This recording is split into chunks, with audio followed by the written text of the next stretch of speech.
I'm Dave Baker. And I'm Spandrew Spice. Welcome to Deep Cuts, the podcast where we pick a topic and walk you through the ins, the outs, and the nitty-gritty, so you can appear like an interesting and idiosyncratic person at your next forced social function. Today's topic is... Chris motherfreaking Gaines.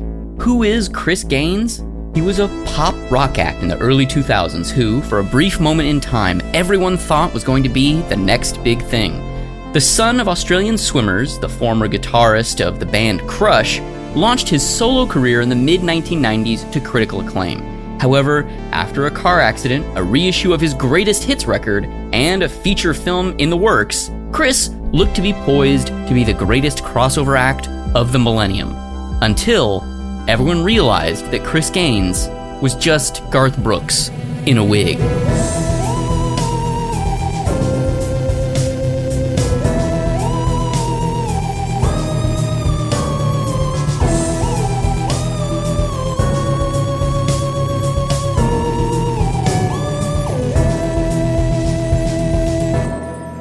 Act 1.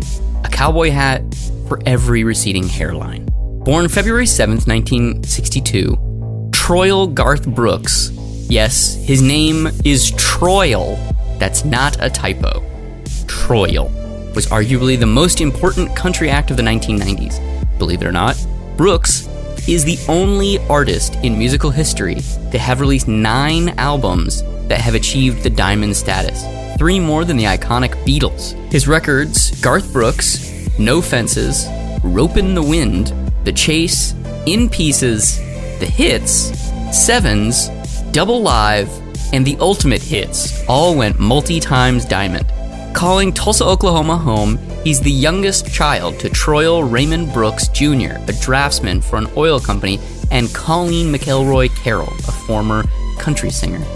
As a child, Brooks often sang in casual family settings, but his primary focus was athletics.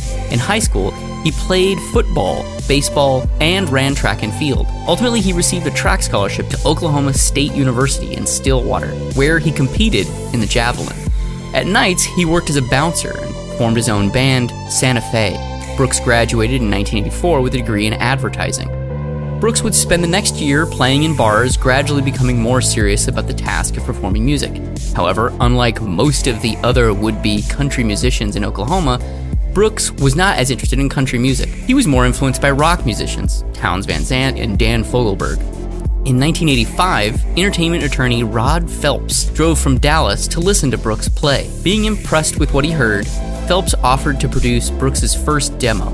The pair traveled to Nashville, where Phelps put the recording costs on a few credit cards. This gamble ultimately paid off. Before we get into this music too far, what's your relationship like with old Garth Brooks? Are you familiar with the stylings? Yeah, I mean, I was honestly going to ask you the exact same question because I was curious growing up in Arizona. I know, that this might not be... People might not know this, but similar to the previous host of this show, Andrew, I also, coincidentally, grew up in New Mexico. And when we talk about Garth Brooks and the fact that he was like literally one of the highest selling musicians of all time, like one of the biggest musical acts ever, having more diamond records than the Beatles, to me, that makes such intuitive sense because where I grew up in New Mexico, for that time period in the mid to late 90s, Garth Brooks was just like beyond a household name, beyond an institution. He was just like everything. It was all aspects of pop culture were just Garth Brooks for a while. In the same way that people obsess over like the Kardashians, people obsessed over Garth Brooks in that area of the country, at least where I grew up. And I was curious if there was a similar thing in Arizona. And, for me personally, I liked Garth Brooks and listened to Garth Brooks when I was a kid. It's funny because I feel like a lot of younger kids from where I'm from, because we live in this sort of like rural place, this kind of like sort of rednecky type place where all the adults listen to country music.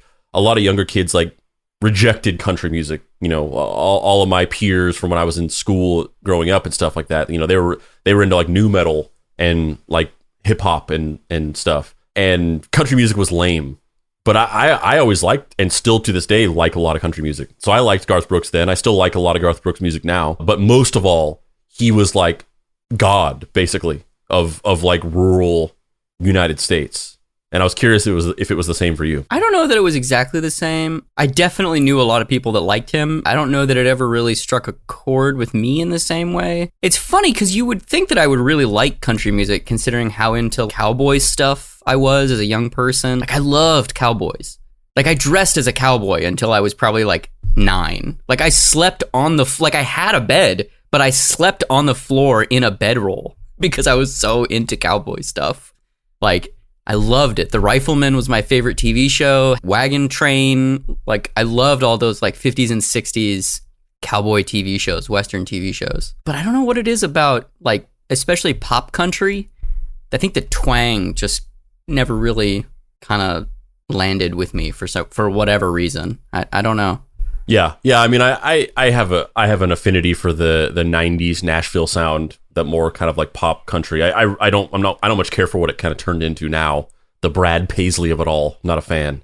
But I liked sort of, you know, that area, that you know, Clint Black, Brooks and Dunn, Garth Brooks, Reba McEntire. Yeah, I like Reba McEntire. Okay, but yeah, I like that like 90s Nashville sound, and yeah, for sure, I was a fan of Garth Brooks. Not like the hugest fan, but I was a fan. And yeah, the interesting thing about Garth Brooks, which is I think the reason why he was so big, was because, and it makes a lot of sense, like getting into his backstory, because it's he graduated, he went to school for like advertising, so that makes a whole lot of sense, because, you know, he's from Oklahoma, but, you know, you kind of get the sense that he's not like some legitimate country boy. Like you get the sense that like the whole thing is kind of a character that he created, not to the extent of what Chris Gaines ends up being, but like just as a celebrity and musical entity, he created the character of Garth Brooks, which is like a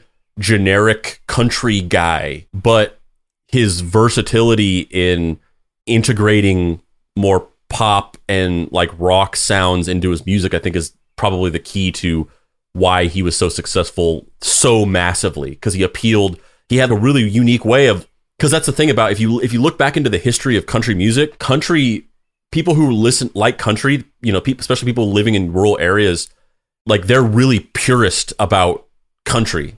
Like there were decades when they literally didn't allow drums in country. And if you had drums in your music, you were like called a heretic, and they wouldn't let you perform on stage at the Grand Ole Opry. Like drums were not allowed on the stage at the Grand Ole Opry because people associated drums with more of an R&B sound. So if there was drums at all in your music, it wasn't real country. It was R&B or it was rock. And so they're like mega purists about it. And whenever like the pop country Nashville sound started to get popular in the 1950s with producers like Chet Atkins and Owen Bradley and stuff like that, that was like, this is not real country. This is bullshit. And then whenever country artists would cross over and do like more pop stuff, they would like make their fan base mad.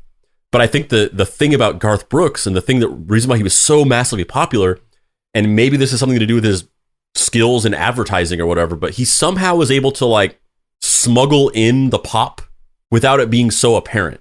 Because there was always a lot of controversies whenever country artists would do a pop thing, and the country fans would be like, no, fuck that, that's pop, that's not real country, fuck you, you've betrayed us. But somehow Garth Brooks was able to appease those fans, but then also have a poppier sound. Yeah, I think we're going to spend a lot of time talking about like the character that he created as Garth Brooks versus the character he created as Chris Gaines, because there's so much to break down. Yeah, there's so much to discuss. Garth Brooks' first self-titled album was released in 1989. It was an instant chart success. It peaked at number 2 on the Billboard Country Albums and reached number 13 on the Billboard Top 200. His first single, Much Too Young to Feel This Damn Old, was a country top 10 success. So we're going to listen to this as his first single, so we have something to compare the later music to.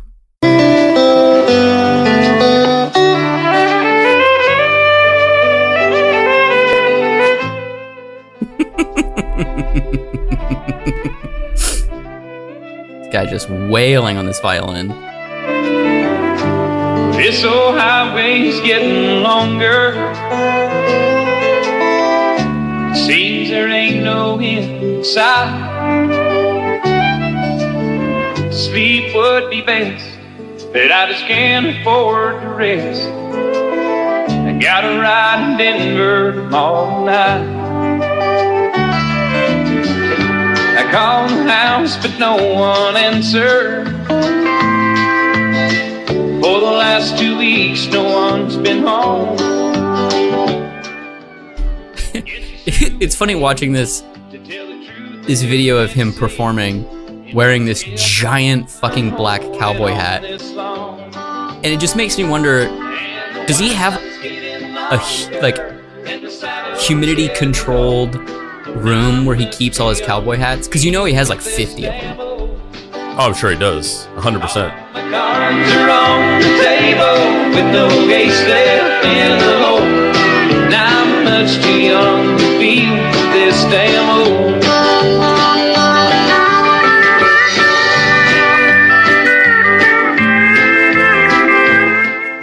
Also, no drums. That pedal steel. Yeah.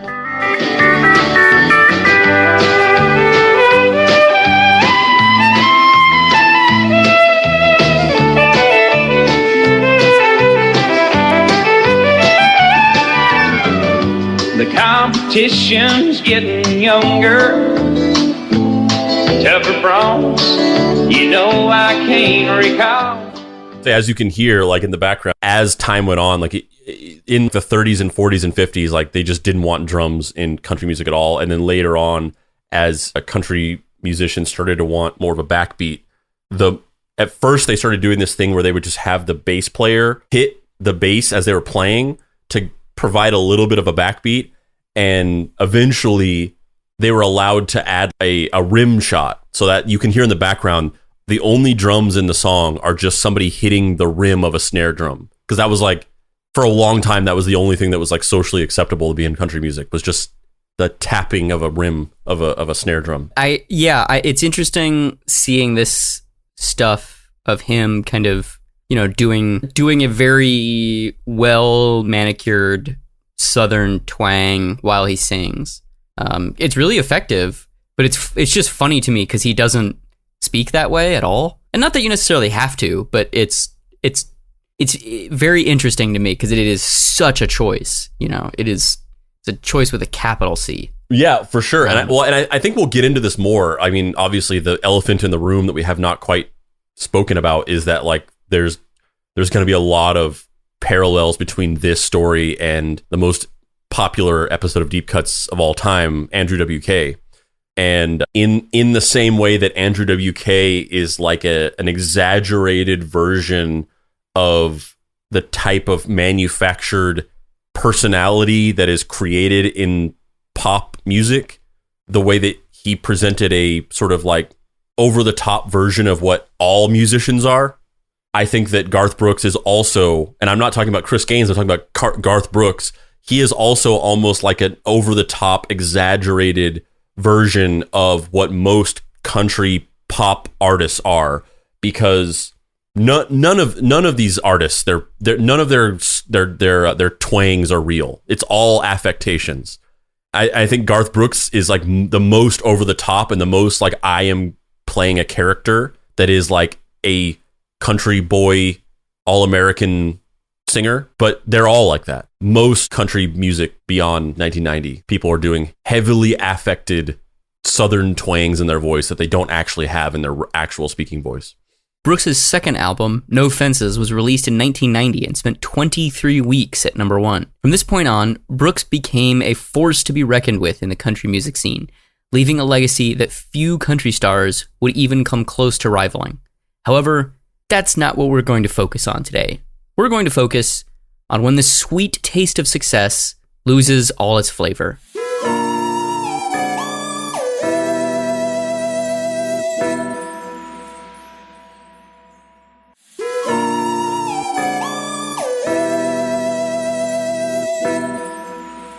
Act 2. a baseball star, a rock star, and a secret agent walk into a bar. And they're all Garth Brooks. With Brooks's records Rope in the Wind, The Chase, and Beyond the Season tearing up the sales charts, Brooks found himself with an immense amount of power and money. He parlayed this into his first world tour to coincide with the release of his record In Pieces in 1994. Want to guess how this went? Yet another #1 record, despite an antitrust lawsuit involving Brooks being pissed off at used record stores for selling copies of his albums so that he got no residuals. Which is so funny. I was not aware of this, but in this research, there's this whole side story with Garth Brooks where he fucking sued all of these used record stores for selling his records, which is just, it's really interesting to me that you know, like in the Napster episode, we talked at length about Metallica and how that backfired and how they were on the wrong side of history and blah, blah, blah, blah, blah, blah, blah.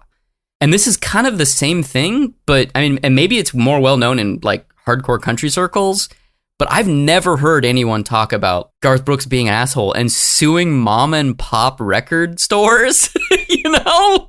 Well, that was the thing, is like Garth Brooks was like obsessive over like ownership of his image and all these things. Like he was like obsessive over it. There's other stories.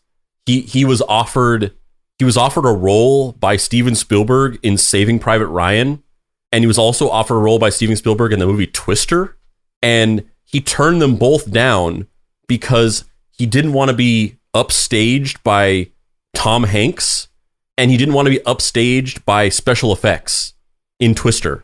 And we're going to get into this, but a big part of the whole reason why they started to make this Chris Gaines movie, or wanted to make this Chris Gaines movie, is because the only thing that he could accept was a movie that was starring and all about him specifically. Like he wanted to get into Hollywood, but he just couldn't bear the idea of starting at the bottom and like being a supporting actor. There's so much to discuss there. I mean, the fact that if anything, it's just kind of a evidence to the mechanism of the industry side of Hollywood, where, you know, what's that quote? Film is mechanism that generates empathy. And it's really not. It's just, it's a mechanism that like devours commercial viability. So if you have any sort of clout or monetary value in any other walk of life, you're going to end up in a movie. Fucking, what's his fucking name? Tesla. What the hell is his name? The Tesla owner. Elon Musk is in Iron Man 2. You know what I mean? No one wants to see him on screen. No one wants to. No, we don't want this. But he's worth so much, and people draw parallels between him and Tony as like he's the real world Tony. That it's, oh, we're gonna throw him in there. He's worth $1 billion. Through 1998, Brooks saw a second world tour, multiple #1s, and a near unprecedented amount of fame as a country artist. But here's where things start to get weird. I'm coming down there to play ball. It is going to hopefully benefit children, but at the same time, this is something that I'm not taking not serious. So I'm going down there to stand next to Tony Gwynn and Wally Joyner, and hopefully when they look at me and see the Padres uniform on my chest, I'd like for them to stand proud and say, you know, the guy's trying to be a ball player.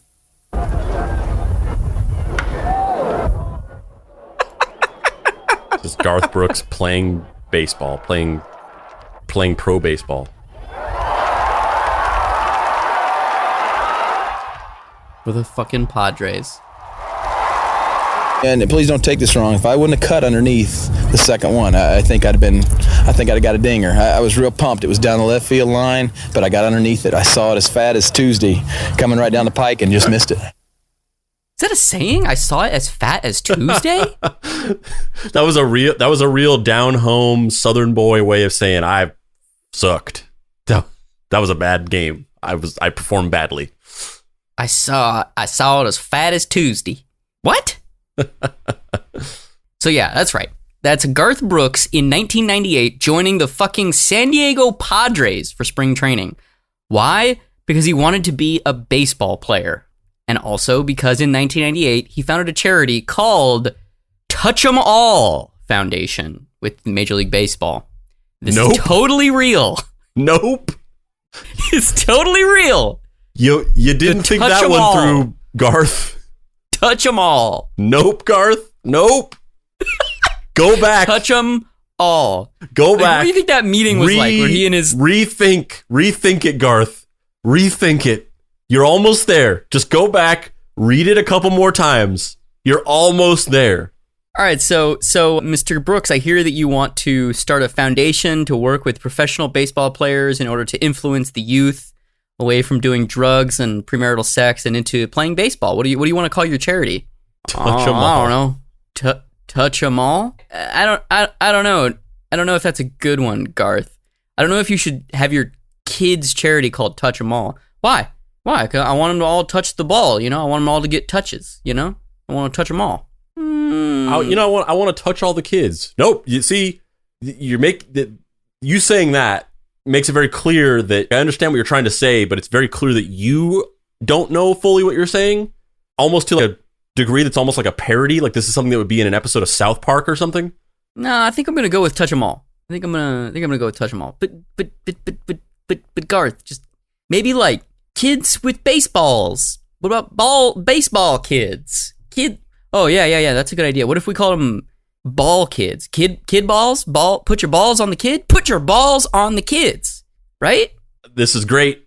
You're my muse. Remember that. When this whole thing gets big and famous, I'm going to tell everybody that this was your idea. You gave me this idea, and you're going to get all the credit for it. No, Mr. Brooks, please. No, the touch them all is fine. That's good. Fine. It's fine. Touch them all. Fuck it. Just sign right here.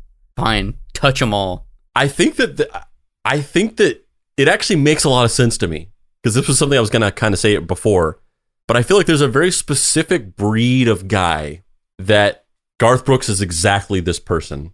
And it's somebody, the reason why I thought of it is because in a lot of interviews about the baseball thing, I mean, the thing that we just saw just then, and also the Chris Gaines thing, like in that interview we just watched, he emphasizes, I just want everyone to know that like we're doing this for this charity, but also I just want everyone to realize that like I'm taking this seriously. I'm gonna be a real ball player. And he says similar things about the Chris Gaines thing, where this is like a side project. It's kind of like a concept thing. It's kind of like a joke, but I just want everyone to know that I'm being serious about this. I'm making a real rock record. This isn't some gag or whatever. Like I'm serious about this. And I feel like there's a very specific breed of person who is like really obsessed with the idea that they can do anything, and that like all they need is just to apply themselves, and they can be good at literally anything. And another person that comes to mind that's like this, just that I've seen from interviews, is Scott Bakula, because he's also somebody who tried his hand at playing professional baseball. And if you watch interviews with him, he acts the exact same way, where I know you think I'm just an actor or whatever, but I'm going to be a great baseball player. And he's like really cocky. And I think there's very specific people that are like this, where they just are really cocky about the idea that they can do anything that they try to do, and they will be good at it. And maybe that's true. Maybe they will be good at it. I'm not even saying that they're not. I'm not saying that they're like secretly incompetent or whatever. Like maybe Garth Brooks really could have been a great professional baseball player. Maybe Scott Bakula could have been a great pro baseball player.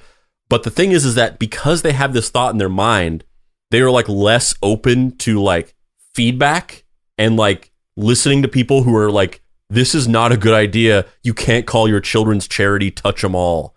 And they just can't hear it, because in their mind, they did it and therefore it's good. And Garth Brooks just totally just comes off as that kind of guy to me. I think there's also a component which, like, I think this baseball thing is the canary in the coal mine for Chris Gaines. Because I think whether he wants to admit it or not, Garth Brooks at this point in time is like grappling with existential nothingness. Like so I started out small town dude, went to school, got this degree in advertising. I played baseball, but it didn't pan out. And then I played music, and now I've just lucked into this life that's just like unreal amazing. And I'm traveling the world, and I have all this money, and I'm married, and I'm having these kids. And what else is there? What else, what are the dreams that I've wanted to accomplish that I haven't been able to? Well, I never got to do my baseball thing. Well, fuck it. I have all this money now. I'm going to put myself in a position where I'm going to try and be a professional baseball player. And, it pans out not in an amazing way, but it pans out. Like, he went and put on a fucking Padres uniform and played for them. That's closer than I've ever gotten to being a fucking Padre player. Like, good for you, I guess. When you can buy your way in, why not? And Lord knows you've tried. I've spent so much money trying to play for the San Diego Padres. Yeah, but it's it's not Garth Brooks money. It's not fuck you Thunder Rolls money. It's, hey, can I have here's $20. Can I just walk on the field? Yeah, here's $75 and a burrito. Can I no, I can't walk on? All right. This would be a recurring love affair for Brooks. He would revisit baseball multiple times over his life. Brooks's performance on the field did not warrant management placing him on the regular season roster. However, he was offered a non-roster spot, but declined. That is crazy to me. But that's the thing. It's the exact same thing as the Saving Private Ryan thing. To him, he was either going to be like, his thing was like, I'm going to become a pro baseball player, and by virtue of the fact that I am Garth Brooks and I'm this like huge country star, I will be the star of this team, because everybody will be like, holy shit, Garth Brooks, the mega successful country singer, is like a good enough player to be on this pro team. But the idea of being a non-roster spot, that's not acceptable to him, because he's not the center of attention. He's not the main character of this thing, so he won't do it. The following season, Brooks signed with the Mets. This spring training stint was also a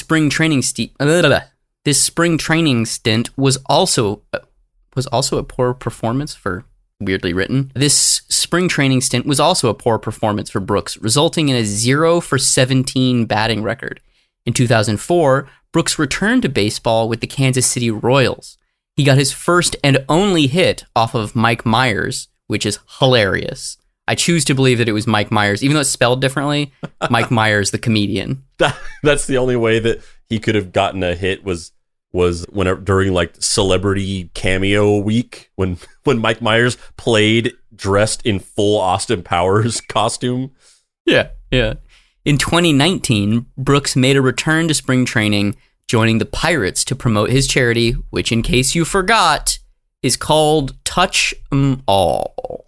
No, Garth. No, Garth. No, Garth. Bad Garth. Bad Garth. Stop it, Garth. Here, I hate to do this, but I have to rub your nose in this, Garth. Here, do you see that? Do you understand it now? Do you understand that Touch 'Em All, when paired with the idea of a child's charity, is just not a good look? It's just not the thing. I understand what you were trying to say. Like, you're trying to touch them, in that way of touched by an angel. But there's a reason why Family Guy did that one cutaway that one time where it was touched by an angel, and then they were cut to a courtroom, and the lawyer was like, show me where the angel touched you. That's because it sounds bad. It sounds bad. No, Garth. In 1999, Garth Brooks went on a sojourn of rejuvenation. He attempted to take what was arguably the most recognizable male music artist on the planet Earth and reinvent him. He was tired of the infinite vista of success, so he decided to try and start at the bottom again, only this time in a wig. Brooks and his production company, Red Strokes Entertainment, in conjunction with Paramount Pictures, began to develop a vehicle for Brooks to star in. A massive country artist, pseudo-professional baseball player, and serial entrepreneur dude. So why not make him a movie star? The picture they would develop together was titled The Lamb. It would revolve around a fictional rock star named Chris motherfucking Gaines. Andrew, when did you first come in contact with Chris Gaines? Well, whenever I was 7, I walked into the Touch 'Em All office, and when it was happening. That's the thing about this is all just woven into my childhood in an inexorably memorable way. Garth Brooks was the biggest thing in where I was from, and whenever Boswell, New Mexico. Yes, Boswell, New Mexico. And to be clear, just to give listeners like a geographical context, Boswell, New Mexico is located in eastern New Mexico. So very just on the border of West Texas. Like, you could literally just walk across the street to be in Texas. And so a lot of the culture in that area was just Texas culture. But whenever this Chris Gaines thing happened, it was like a thing that everybody talked about. It was just like adults being like, Garth Brooks, what is he doing? This is weird.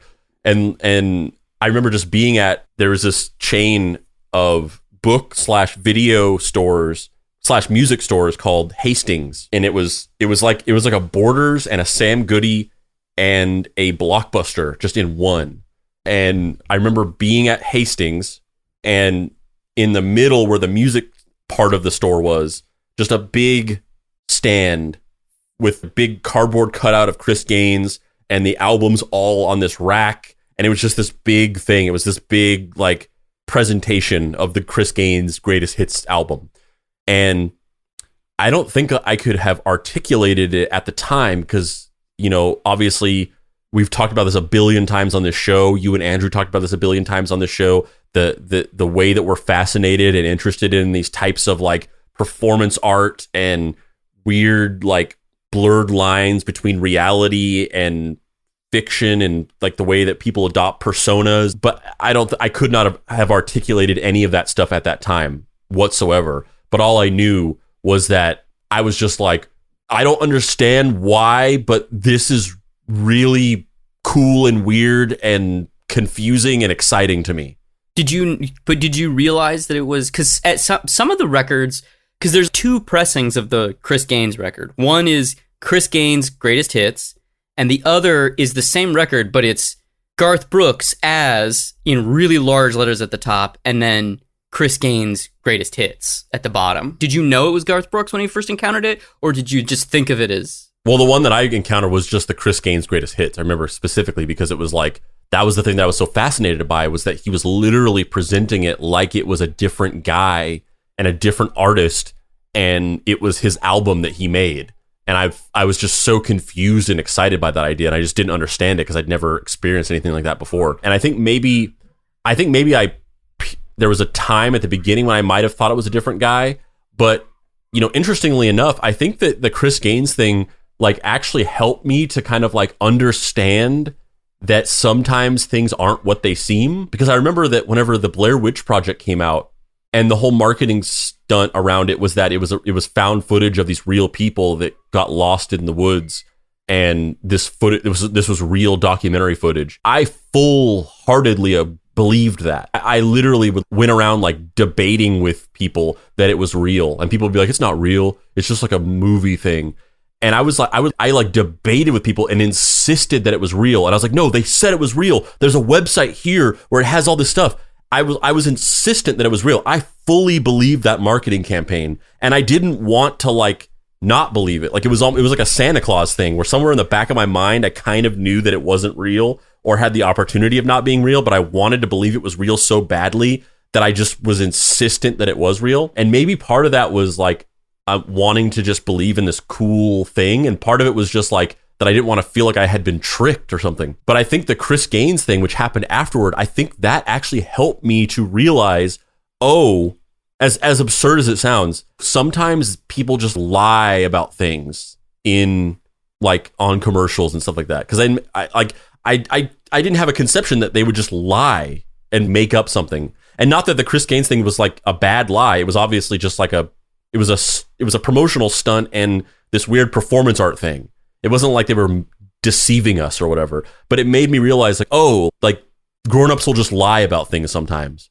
And it like helped me to realize that, to the point where I wasn't as like gullible anymore, I think. Yeah, I think I first found it on like on VH1. Like I think I don't remember if I saw one of the music videos or like an interview where somebody was talking about how stupid Chris Gaines was.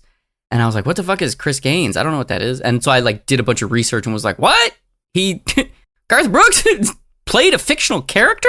What? But I didn't have a lot of interaction with it when it was first happening. But it's fascinating to me. Like this whole thing is just so fucking weird. Yeah, and I saw because I loved Behind the Music when I was a kid. Like I watched every episode of Behind the Music multiple times, to the point where I could like literally recite lines from episodes of Behind the Music. I can recite like from the Metallica episode. There's several quotes from that I could just sit here and recite. Like whenever Lars Ulrich is talking about the bus crash that they have whenever Cliff Burton died. And he's sitting there and he's we were being thrown around in the bus like clothed in a dryer. And then like whenever James Hetfield is talking about whenever they're performing in Montreal and then the explosion goes off and burns him and they're trying to get these French guys to take him to the hospital and we're telling him, get us to a hospital. And then the guy goes, hospitality, yes. Like I have all these, I've watched those so many times that I have like literal lines from them memorized. So I definitely watched the Chris Gaines episode, which even more mystified me because I'm just like, it's like a documentary about this guy as if he's a real guy. Like it blew my mind. Like I did not think these things were possible at the time. Yeah. So we're gonna watch a little bit of this, and in case you didn't pick up from what Spandrew was saying, like somehow Garth Brooks conned VH1 Behind the Music into making a full 1 hour episode all about Chris Gaines, the fictional character, as if he's real. And Garth Brooks plays him in the whole thing. It's fucking... I kind of feel like Garth Brooks was just like, if I pay to produce this, will you put it on the air? And they were like, fucking fine. That's got to be what it is, because it's just... I mean, we'll watch this. We'll watch a little bit of this right now, but like one of the things that we're going to talk about, hopefully, is that in retrospect, I feel like Garth Brooks has sort of like downplayed this a little bit as it was all just an attempt at making a movie. But when you actually look back on this stuff, it's no way, bro. Like you had a little bit more invested in this than just it was a marketing stunt for a movie. Because it's like the movie was called The Lamb. That is a terrible title for a movie. If all you're trying to do is just kickstart your acting career, that is like some pretentious ass shit. No, like The Lamb, that's the name of the movie, is The Lamb. There's no way that that's not part of some sprawling vision that Garth Brooks had like during a late night mushroom trip or some shit. Like this whole thing is like that. And some of the details in this thing we're about to watch is this is some of the weirdest shit I've ever seen. Like in popular mainstream culture. Like the fact that he's like the #1 recording artist of all time and he made this weird shit is mind-blowing. Also, if the listener wants to go watch the full thing, you can find it on Daily Motion. It is not on YouTube. Yeah, it's not on YouTube, but it is on Daily Motion. Well, I mean, and that's the weird thing is this is not on YouTube.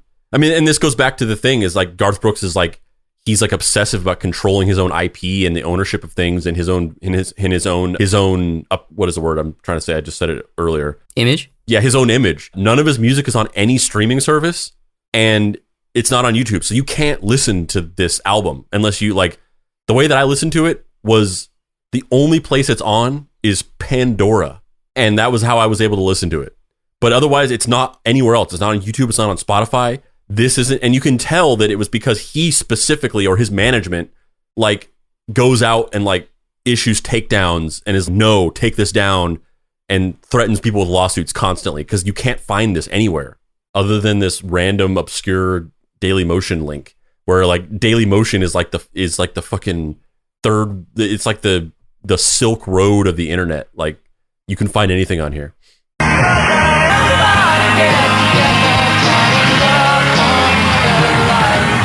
He was a rocker who liked fast cars and even faster women. Sex. That's the greatest thing about being a musician.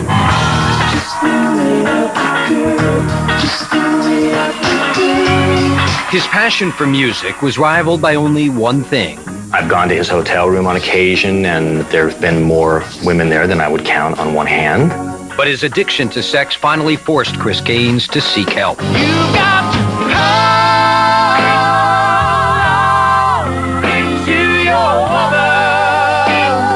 Fortunately, he did get help, because if he didn't, he was headed down a path that was just destructive.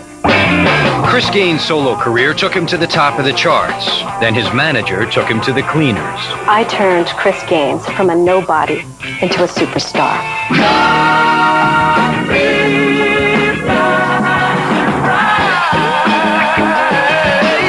His world tours were renowned for their outrageous antics. I remember going over to Chris's house. He was packing a chainsaw on his back.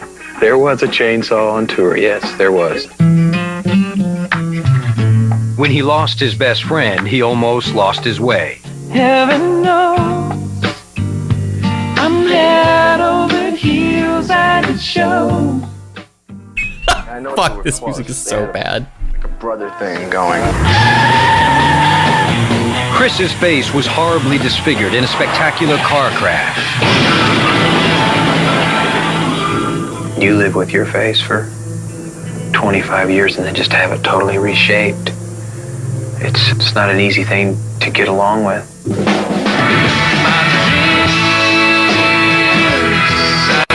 But he came back to fight another day.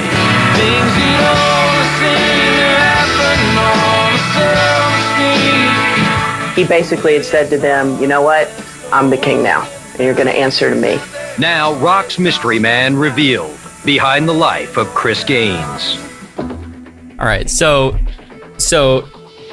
there's a stupid amount to unpack just in that opening, but the main things that I want to discuss briefly are, the idea here is, the idea that we're being told is that his production company is trying to get this movie made called The Lamb, which is going to be a film starring him as this rock star Chris Gaines, and they're trying to do an advance marketing for the movie to prove to Paramount that there's going to be a fan base interest in Chris Gaines. And so he releases this record, Chris Gaines' Greatest Hits, which is a quote-unquote greatest hits record of all of the best Chris Gaines music, which is funny because he's never had an album out, but they're pretending like he did. And he's had all these albums, and these are the best performing singles. And it's not just generic. It's not just, oh, we made up that or whatever. Like, they literally created like the name of all of the different albums, like the years that they came out. There's extensive backstories around the creation of the albums, the places that he was at in his career when he made the albums, and then the songs on the album are sort of plucked out of that world building and taken and be like, here's one song from that album that we spent 10 minutes discussing the history of. And so this Behind the Music episode is really like the Rosetta Stone for decoding the character of Chris Gaines, because he talks about Chris Gaines a lot in interviews, and the story of that, like, he was this young kid in this band, crushed with his best friend. The best friend died, and it kind of sent him spiraling. He got addicted to drugs and all this other stuff, a sex addiction, and then he kind of has this car accident, come to Jesus moment, gets plastic surgery to reshape his face, and then he comes back, and now the era that we're gonna see Garth Brooks as Chris Gaines is going to be like the comeback era for Chris Gaines. But the thing that's most interesting about it to me is actually less the music or the virality of the stunt or the commitment to the bit, and more the individual building block pieces and what they say about Garth Brooks as a person and what he's frustrated or insecure about. That's the biggest thing, is there is so much to unpack about like what the story says about Garth Brooks and like all of his neuroses and things that he was like struggling with at the time. So much. Well, I think the biggest case in point is that Garth Brooks is self-conscious about the fact that he's a pretty boring person in real life. I think it's pretty apparent that he wishes that he was this larger than life character.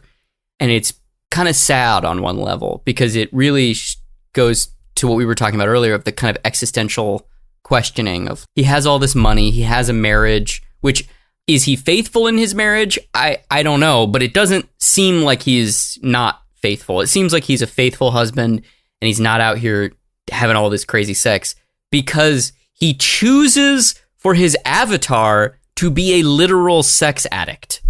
Yeah, which is like the main thrust, pun definitely intended, of the whole story, is that he has this overarching multi-decade long sex addiction. The other thing that's really fascinating to me is, and I can't tell whether this is like just a fetishistic thing or whether he's actively trying to send a message here. Garth Brooks, the character, plays with a white backing band, plays music predominantly aimed at white people, and is just a general kind of howdy doody, like white dude. You know what I mean? It's not like he's doing honky tonk badonka donk, like infusing hip hop shit in his music or whatever. Like, he's white dude straight down the middle. But in this Chris Gaines story, his best friend is black. Yeah, there's a heavy incorporation of black people in the thing. almost like it was a conscious choice. I don't know what to do with it. There's just something there, and I don't know what it is really. Yeah, I mean, it's because of that reason. Obviously, it's not like, why are there black people in this? But it's interesting that there are so many black people in this in a very seemingly purposeful, strategic and way. In a divergent way. I think that's the thing. It'd be one thing if that was a part of his public persona previously, but it so isn't. Yeah, he isn't fucking Dave Matthews. Right, sure. Although, now that we're talking about it, can you imagine if Dave Matthews was Chris Gaines?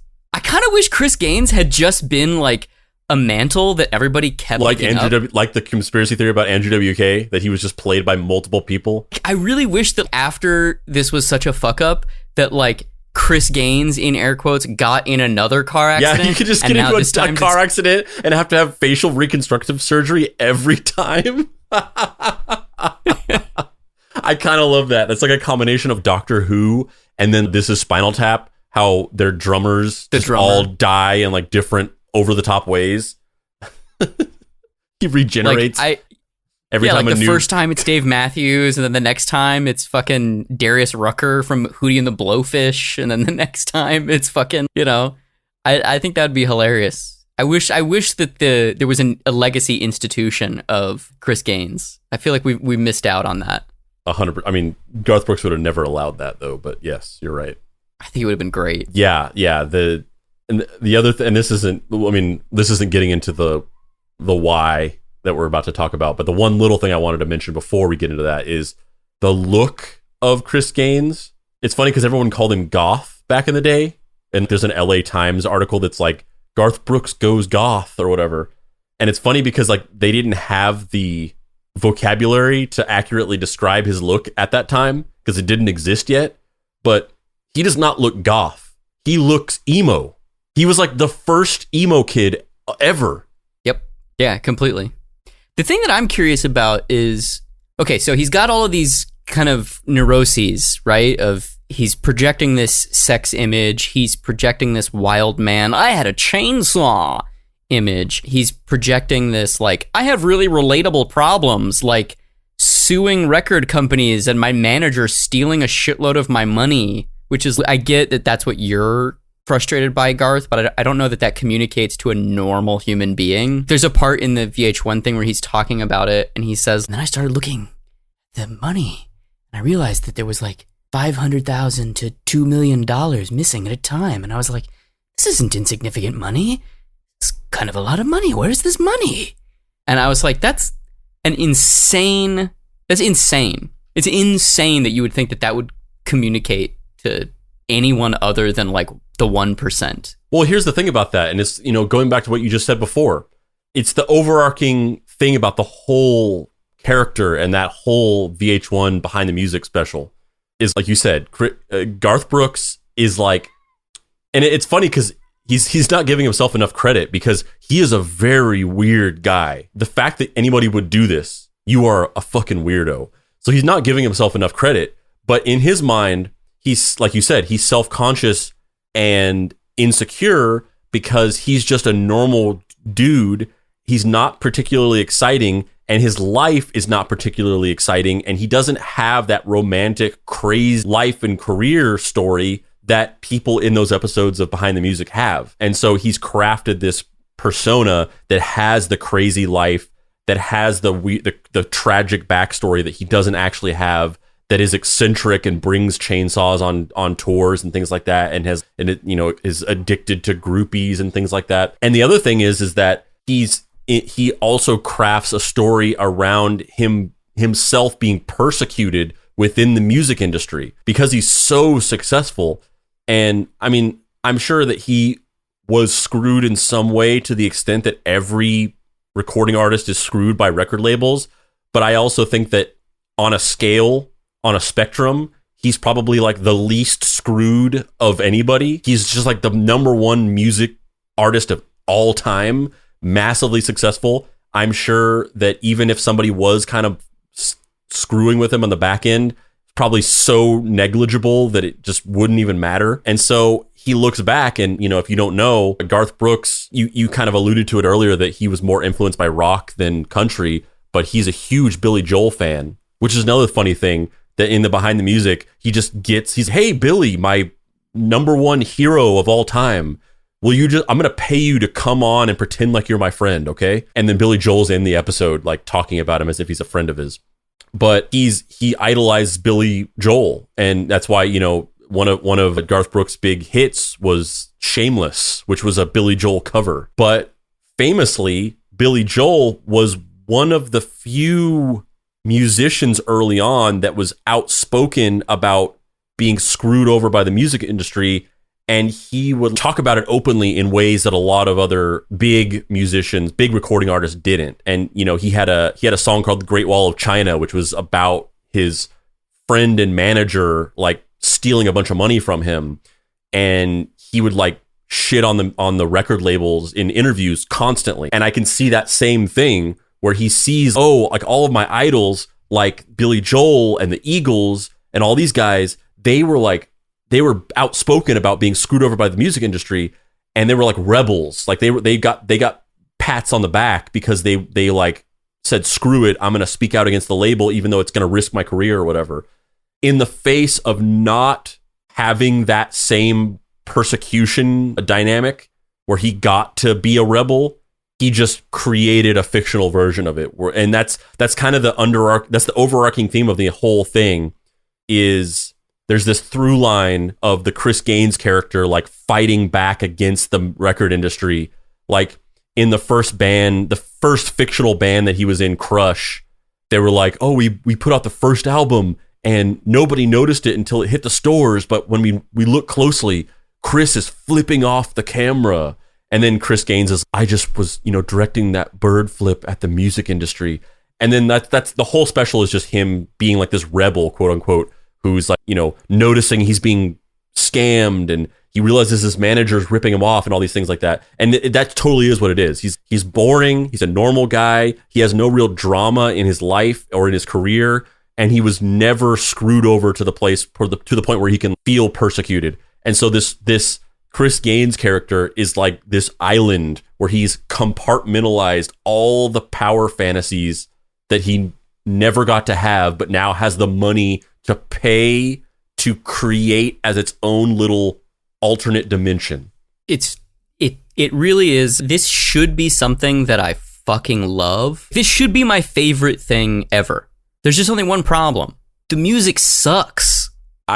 Listeners, if you never learn anything else about me in my time here on this earth and on this show, Andrew Spice, I want you to know that I wholeheartedly disagree with Dave. And this album has some legit 90s bangers on it. This is where we're going to part ways on this. And I'm sure that Dave really wanted to have fun shitting on this for the rest of this episode. And he's not going to get it from me. You are an insane person. This album fucking blows. But we'll come back to this, I'm sure. Chris Gaines' fictional biography is that he was born in Australia, moved to the States around when he was 5, and got involved in the music industry against the better wishes of his parents, who were competitive swimmers. Eventually, he developed a sex addiction, was in a band called Crush, and then got into a car accident, where Brooks would take up playing the character. Also, I have to just say really quick, obviously, these aren't real people, so it's not like that big of a deal, but I just had to point out that, and this was an intentional decision written by somebody, ostensibly Brooks, but his mom was a swimmer, and then his dad was her coach. So his dad was like a literal groomer. And that was a thing that somebody wrote. The film that this would all lead up to, The Lamb, would tell the story from the perspective of an obsessive fan trying to track down Gaines after this accident. Brooks would appear in the film in interviews and musical performances. However, Paramount was a little nervous about the production, not being sure that the public would respond to Brooks as Gaines. So in order to prove the popularity of the character, Brooks released an album titled Chris Gaines' Greatest Hits. Its first single, Lost in You, is this.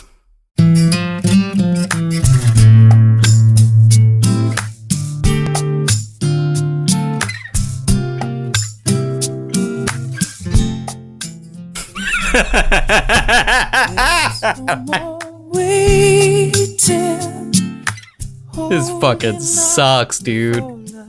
This is a good song. This is not a good song, bro. This is a good song. I mean, I think you're responding more to the way he looks. He looks ridiculous. But this is not a bad song. This is a bad song, bro. If anything, it is just a ripoff of More Than Words by Extreme. More Than Words, bad song. Lost in You by Gaines, even worse song because it's just More Than Words. This is a bad. legit jam. I'm gonna create a poll in the Facebook group, and we'll see how many people agree with you and how many people agree with me that this is a fucking banger. This fucking sucks. Would you put this song on a Saturday night when you were like, yeah, let's fucking do some shit? This? No. I mean, I wouldn't put like Rite of Spring by Stravinsky on at that time either. It doesn't mean it's not good. Nah, bro, this whole album is like, Chris Gaines, it's gonna be a rock fucking album, blah, blah, blah, blah, blah. And then this is the single? No. But that was the thing. There's always the ballad on the rock album. Every rock album in the 90s had a ballad. Yeah, but here's the thing though. The ballad is the subverting expectation, right? It's we're Metallica and we've done all of these fucking, aggressive songs and now we're gonna bring it down a notch and it's gonna be, oh man, I never saw you in that light before. This is the first time we're being introduced to Chris Gaines.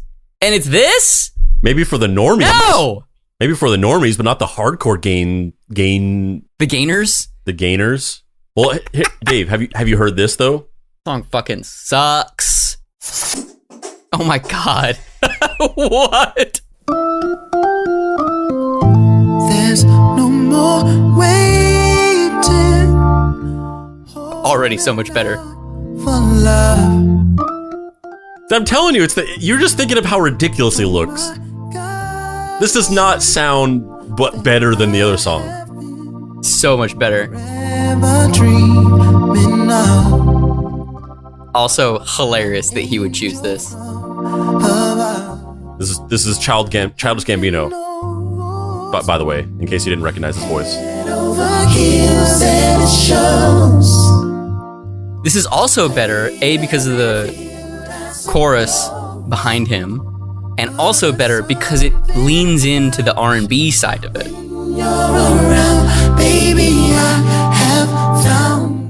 Which leads me, that reminds me of, so the funniest thing about the whole Behind the Music episode, because honestly, like, it's obviously ridiculous, and Chris Gaines / Garth Brooks playing Chris Gaines is so, it's like the equivalent of the emo Spider-Man from Spider-Man 3. It's so ridiculous. His characterization, the way he like whispers everything, and just how the way he's not like a bad actor, but the way he's acting, it's like a character from a sketch. It's not, it's funny. It's not like serious in the way that I think. Well, that's the other thing. We haven't talked about that though. But we haven't talked about that. Why do you think that he made the choice to have Chris Gaines whisper? He whispers everything. Why? I think that Garth Brooks is just a weird fucking guy, and that was his vision for what a like tortured genius sounded like. Like, you think that because Garth Brooks in his everyday life is like a normal person, but has these desires to live this crazy life, that he transposed that onto the Chris Gaines character, and so Chris Gaines as a character is this kind of soft-spoken, sad emo boy, but really, like, when he cuts loose, it's fucking crazy, and he has this sex addiction? Yes, exactly. 100%. And there's two things that I just really want to point out about that Behind the Music that are just really funny to me. The first thing is they lit the whole... So, in case we kind of glossed over it before, Chris Gaines, he looks like an entirely different guy. He doesn't look like Garth Brooks. He's played by a different actor in the Behind the Music. And at a certain point, as a young man, as a young man, and then at a certain point in the story, after his original band falls apart because the lead singer dies in a plane crash, and after he like makes his first album, which is a hit, but then he like gets lost in the sex addiction thing, and then he makes his second album, which is darker, and people don't like it because it doesn't have the same feel as his first album, and then he goes through some other problems. His dad dies, all these things happen, his house burns down. After all these things happen, he gets into a car crash because he's like recording at this studio and he's exhausted, and the producer recommends that he just stays the night, but he says no, he's going home. He drives home to his house and he falls asleep at the wheel. He crashes and his face is horribly disfigured. And then he has like facial reconstruction surgery. And then after the surgery, he looks like Garth Brooks. And this is like a really weird story point in this whole thing. That is literally the sole reason why it was included was because they were like, we can't get Garth Brooks to like look like a 20-year-old guy. So instead of trying to dress up Garth Brooks, instead of trying to dress up Garth Brooks and try to make him look 20 for these flashback scenes, we're just going to get a young guy to play him, and then we're going to contrive this story where he gets into a crash and his face is disfigured, and then he gets plastic surgery, and then he looks like Garth Brooks. It's so funny to me that that story was put into that just because they just thought, oh yeah, we can't pull off Garth Brooks as a 20-year-old. No way. Well, the other thing too that's really interesting is that he like took this so seriously that he lost a lot of weight to play Chris Gaines.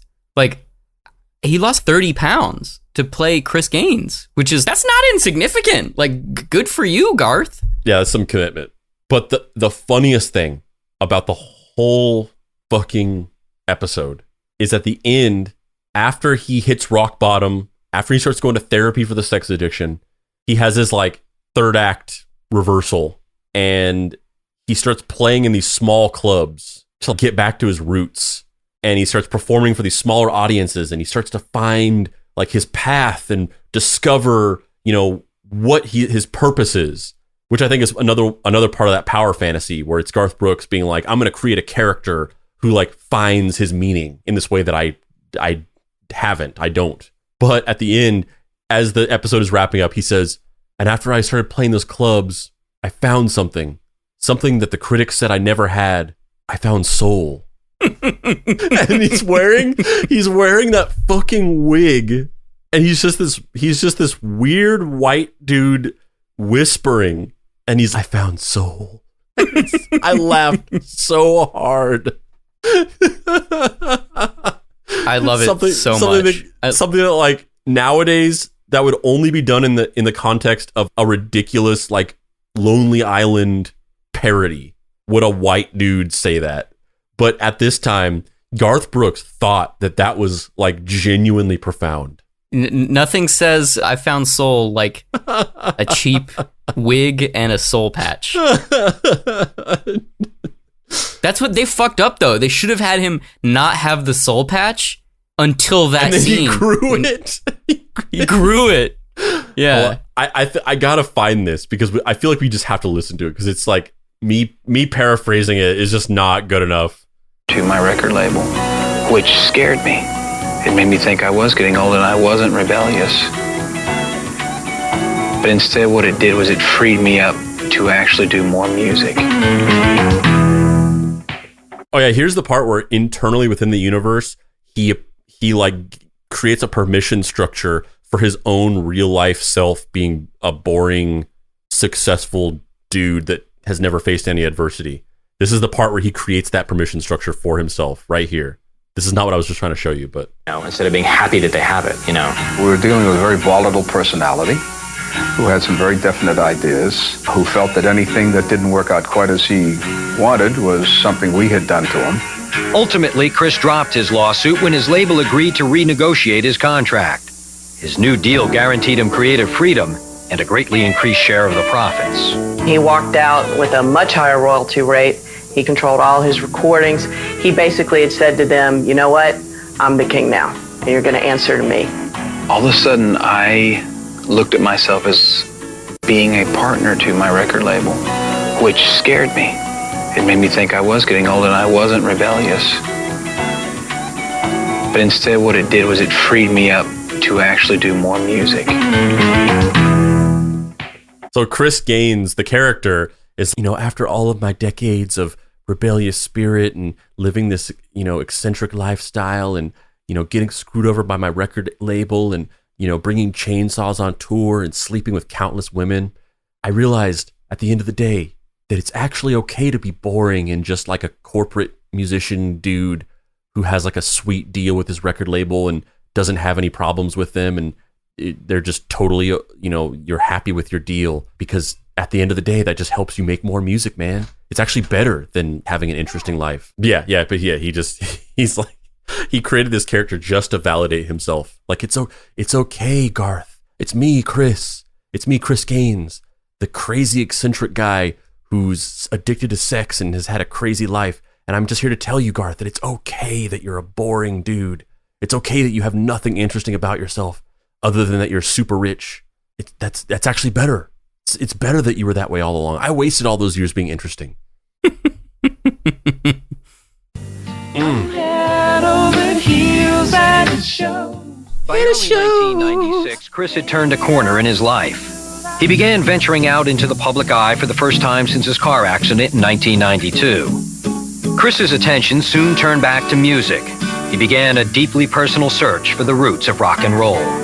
So he decided he was just going to go out, and he took the car. Being a big blues fan, he headed towards the Mississippi Delta. So I find myself in the middle of Mississippi, never being there other than on tour. Just going to these small clubs.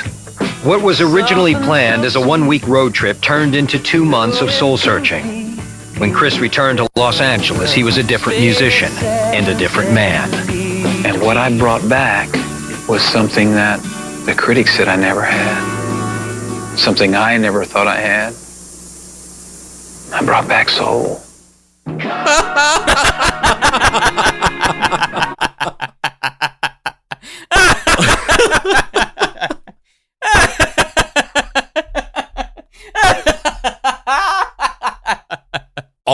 Also, I just realized, I just put all the puzzle pieces together because we were talking earlier about, it's weird that there seems to be this like weird focus on, there's like black people in this, and like my girlfriend's black and my best friend is, and I just realized that it really is what you were saying before.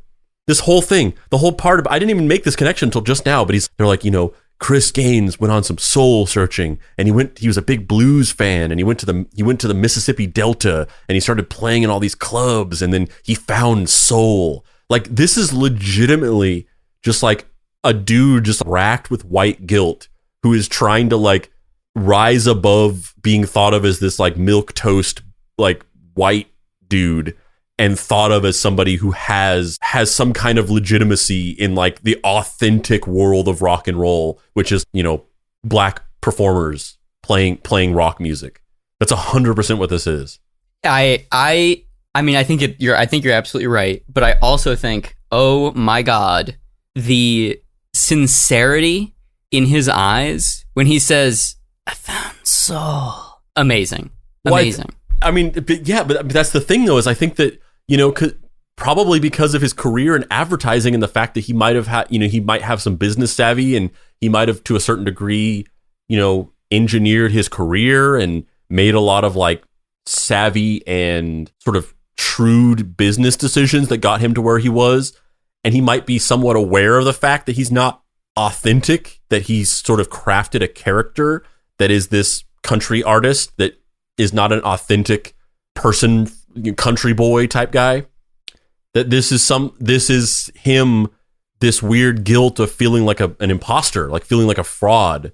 And so he has created this character who is not only not a fraud, but, and I'm not even saying that Garth Brooks is a fraud, like maybe he is, maybe he isn't, but just in his mind, he knows, he has that thing at the back of his mind where he's like, I don't belong here. I don't deserve to be here. The only reason why I'm so popular is because I've crafted my career from a business perspective, but I'm not like, as a musician, I'm not deserving of being in this position. So he creates this character that not only deserves to be in this position, has lived the life of an authentic person that, deserves this spotlight, but also is given the validation of the roots and the authenticity of rock music to the point where he has found soul.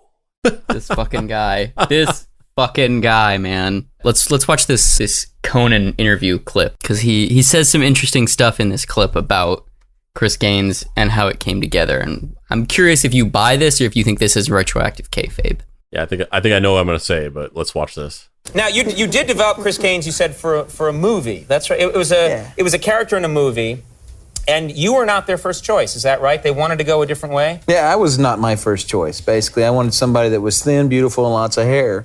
So, the first call I made was Steven Tyler, and he was busy. He was sweet, but he was busy. And then we asked everybody else on the planet, and there was only one guy left that was open. So you said, I'll do it. Yeah, I said I'll do it. Now, so it's, have you actually met any of your fans as this character? Have you gone out in public as Chris Gaines? Well, not meaning to. We were shooting the video for Right Now, the new single, and they knew it was a Garth video, and we were right out there in the streets of downtown. And I thought, geez, if I don't go out and see these people, then I'm not being me, but I sure as hell hate to go out looking like this. And, I just decided, hell, I'm just going to take my punches and go on out there. And they were really sweet to me. Even the Cowboys, looking at you, they come up shaking your hand. I don't even notice you're any different, shaking your hand. And they made me feel good. That's good. And there's some that probably don't know about the alter ego who just think you went crazy or something.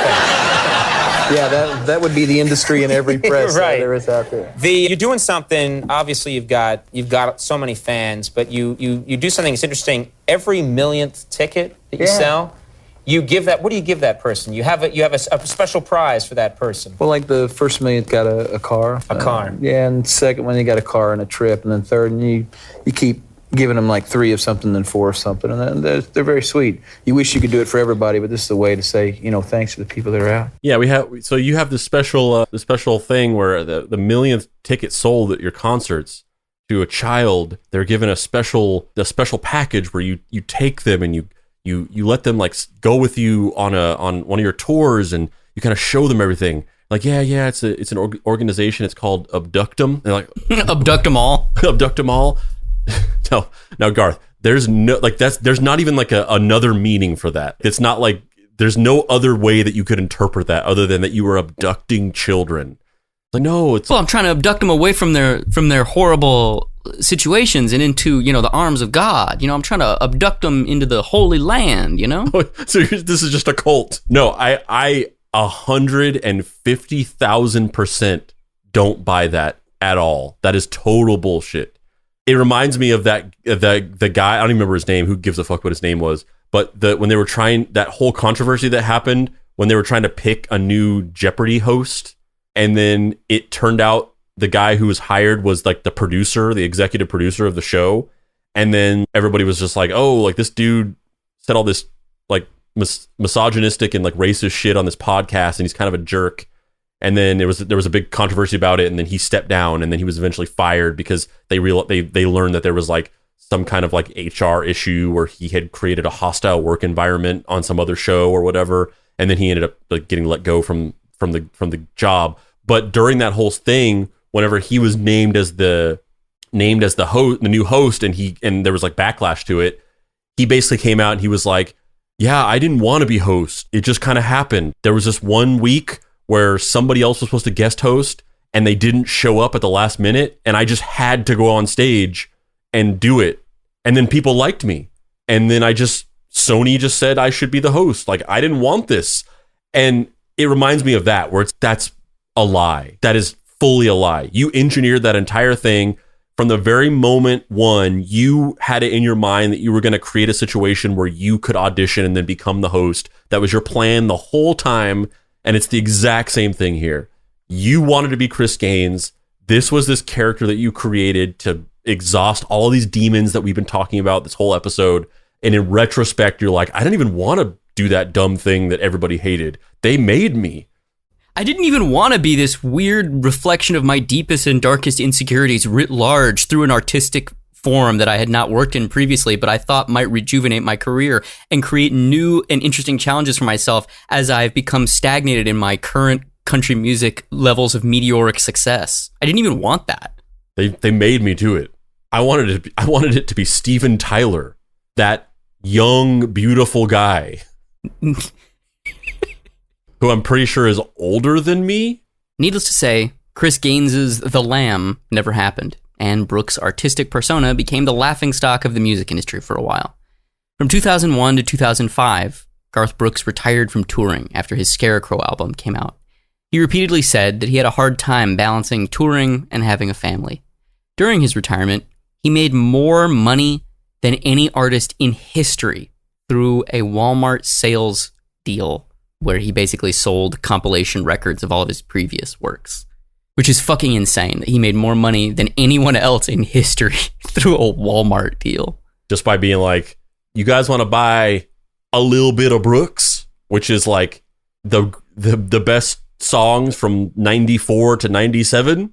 Or do you want to buy Brooks in Fun, which is a compilation of my best songs from 97 to 2002?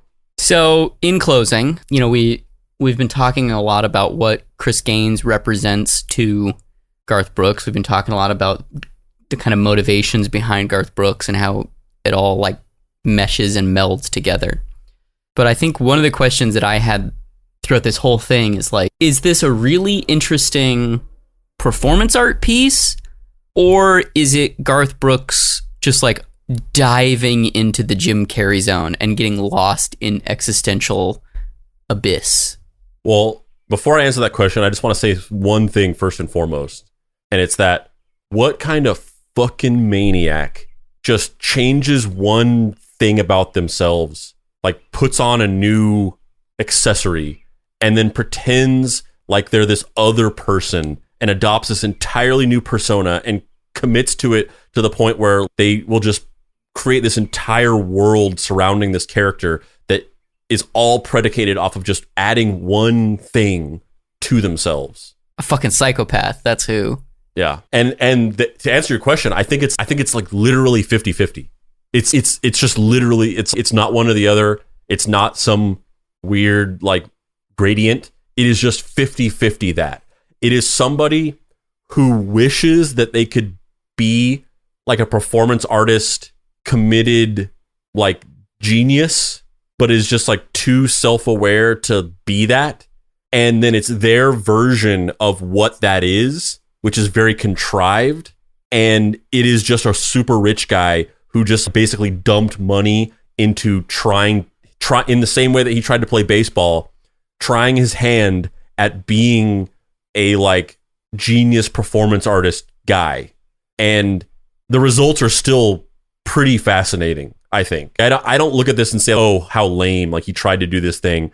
Like the thing that Jim Carrey did, that documentary about Man in the Moon, where he was just like, I'm a method actor and I just went into this character. Like I watched that documentary and I'm just like, this is fucking lame. Shut the fuck up, Jim Carrey. You aren't some genius performance artist guy. You're just like a rich dude who's just like bored and didn't like the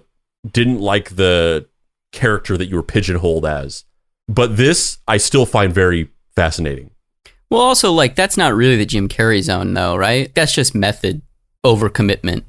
The Jim Carrey zone, as we've discussed it previous, is like his current period where he's painting shitty pictures of Chairman Mao and saying weird things that like none of this is real, none of this matters. And but I think that was stuff. I think that was part of it though, because I think they kind of retconned.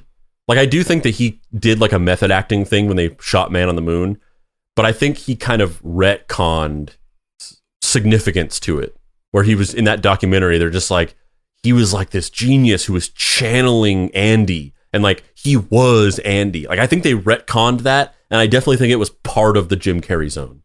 Copy that. Do you think Garth Brooks loves kayfabe? I think Garth Brooks is a weird guy, but I also think that he's kind of it's funny because there was a quote from him where somebody was asking him how he like got the idea for Chris Gaines or whatever, and he said, I have a bunch of people around me that I pay to tell me what's cool because I don't know. And my thought was like, you got ripped off, man. Like you got ripped off. They misled you. But I think it's true though. I think that Garth Brooks is somebody who does not have good instincts for what's interesting and artistic and cool. And I think that he thought this was really cool and he was really excited about this. And I think that he does kayfabe, and he was fully on board with this. Like he put everything into this. But I think that the backlash and people making fun of it, I think it probably was like a slap on the wrist for him. And he was like, oh, I'm never doing that again. They hated it. He doesn't have enough of a grasp on his own vision, artistic vision to commit to something despite criticism. Like the fact that he was criticized for it, he was probably like, oh, I'm never doing that again. I'm never touching that again. That's what I think. Do you think it would have been different if he like wrote the music? Because he didn't write any of the music for Greatest Hits. So like, I mean, yeah, for sure. I think it would be way more interesting if it was like this holistic vision on his part where he had all these ideas and he created this music that was like specifically tailor made for this vision. But in reality, he just hired a bunch of Nashville songwriters to make all the songs. Do you think it would have gone differently if he was wearing an eye patch? I mean, I don't know what you're getting at specifically, but I think that, anything is typically better with an eye patch. I'm Dave Baker. And I'm Spandrew Spice. This has been Deep Cuts. If you'd like to find me on the internet, you can do so at heydavebaker.com or at xdavebakerx on all them socials. Spandrew, where can people find you on the internet? I also just want to point out that there was one last question on this, which was, what if the music was just not awful? And Dave skipped over it because of the fact that I was like, this music is good. I'm trying to not have a fight. I'm trying to preserve the friendship, You can find me on tour with my musical act in which I have emo bangs and I'm singing some banger rock music that genuinely slaps. No cap, straight bus. That's what Chris Gaines would be now. Like that's what if Garth Brooks did Chris Gaines now, that's what it would be. He would be saying that. And you can't find me on social media because I do not have social media. But if you want to pay your respects to the dear, sweet, beloved Papa Pricey, you can get his book, Deadbolt AI Private Eye, by going to his website, dapricerights.com. You can also follow us on social media. Go to Facebook and search Deep Cuts Podcast. You can go to our Facebook group where we talk about the show and make memes and other things by searching Deep Cuts Podcast Facebook group. You can join our Discord server where we talk about the show, make memes, and also talk about other things by going to bit.ly.com/deepcutsdiscord. You can follow us on Instagram at deepcutspod. You can go to our website, deepcutspod.com, and get some merch by clicking on the shop where we have shirts and hats and fanny packs with cool Deep Cuts graphics on them. You can also get our Junior Sleuth, Mr. Treehouse Junior Sleuth patch by going to deepcutspod.com. You can also get one of the last few Simple Code Napster musical tape comics that are left in stock by going to deepcutspod.com and clicking on the shop. They're $12.99 each flat, and we have a couple of them left. So if you order one now, you can maybe get one within the next couple of weeks. There are a couple of people that have orders that I have not sent out yet because I've been on a trip and I just haven't had an opportunity to mail them. But just know, if you have ordered your Deep Cuts tape and you have not received it yet, you'll be getting them soon. I do have them and they are going to be shipped out to you. I've just had some scheduling conflicts, and that's it. I'm going to go find my soul.